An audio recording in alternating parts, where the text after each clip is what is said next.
This is Ashley Hodge with King McClure. We're doing NBA draft previews. We're going to talk about MaCio Teague, probably the most unheralded of the three guards for sure, but a critical part of Baylor's success.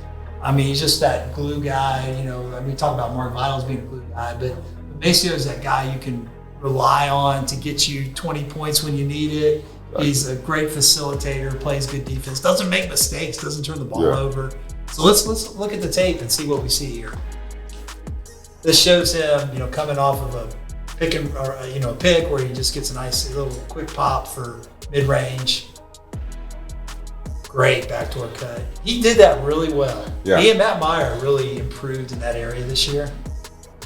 There's the jumper. A little bit of a hitch. Which could be concerning. In transition, he doesn't do that, though. We'll see that in this tape. Yeah, it's super weird. I noticed that. I noticed he only does it on his catch and shoots, but majority of the time, it's on transition. It's smooth. It's super smooth.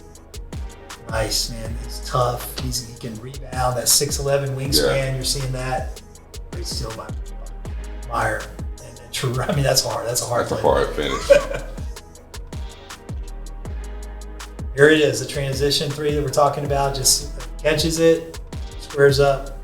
So off the catch and shoot, he has a little bit of a hitch, but off the bounce, off the dribble, we'll see. Off the dribble, it's smooth. There's no hitch to it. Right. Like right here. Yep. Yeah, there you go. Just it's smooth. It's almost kind of weird. Like I don't know why he does that, but it's effective either way. But in the NBA, he's gonna have to get that shot. Even right here. Look, he takes the bounce. No hitch. Smooth. Yeah. I mean, one thing we need to note about MaCio is he had a wrist injury his junior year. And I think he was still working through that mid-season. Yeah. And he was shooting only like 34, 35% from three. And he got it up to 40% by the end of the year. And, you know, I mean, obviously, we all remember that Texas Tech game where he hit 10 threes. Yeah. But, I mean, he at the end of the year, when it mattered, I mean, he got into a rhythm. And another thing that's kind of weird, look at this. In the past two clips, when it's a super quick situation. Yeah, it gets it off quick. There's no hitch. Right. I think there's only a hitch when he's wide open. Yeah. Because even right here, no hitch. Yep. Able to get that off. It's effective one way or the other. Yes. Now it goes in. Yeah. That jumper goes in, hitch or not. He hit some big buckets in that Arkansas game. I think that's the biggest thing for me with MaCio is his confidence is just non-wavering. I mean, it's always there. Great alley-oop here. I mean, good pass. Perfect pass. And it's his ability to knock down those big shots, play in those tough moments. And he wants the ball, and he works so hard to feel that way, and I think that's what's going to give him a chance. Is his confidence doesn't go anywhere, no matter he's making or missing shots. Makes the pass off of his offhand, left hand. That's hard to do, and I think that's something that is going to impress NBA teams. Yeah, gets the open, hits the open guy. He's really an underrated passer, and I think he's an adequate ball handler. I mean, He didn't handle the ball as much at Baylor because of Butler and Mitchell, but he can get the job done when he has pick and roll situations. Yeah, if he can play out of a pick and roll and make the right reads, because his finishing is crazy. Yeah. He can really finish. If he can make the right reads, that would definitely help his draft stock, and a lot of scouts would be impressed with that.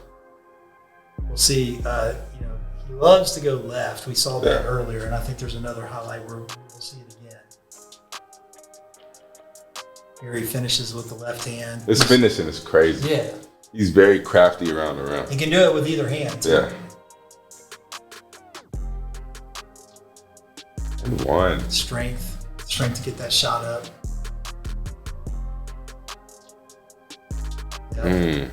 Another situation, the opposite side, you can use either side of the glass. That's a big bucket.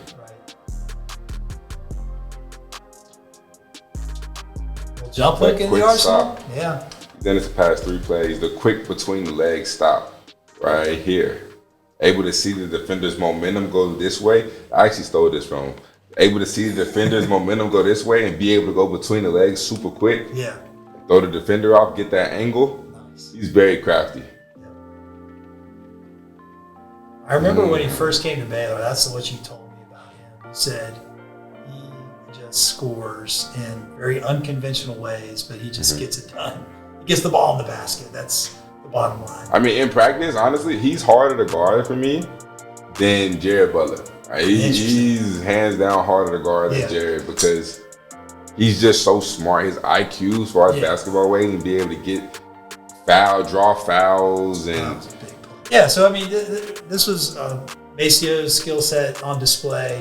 And so we talked about MaCio Teague. I think he's a guy, if an NBA team gives him a chance, they're going to love what he brings to the table. Professionalism, shot making, defense. You know, he has the whole package, and he's exactly what you're looking for. George Hill is a guy that I kind of compare him to, who's been in the league a long time and made a lot of money. So we'll do Mark Vital next. You've been watching NBA Draft Previews with Ashley Hodge and King McClure. We've talked about the 4 Baylor guys that have left with the national championship. And now they're on to professional careers. We've got Davion Mitchell, Jared Butler, MaCio Teague, and Mark Vital.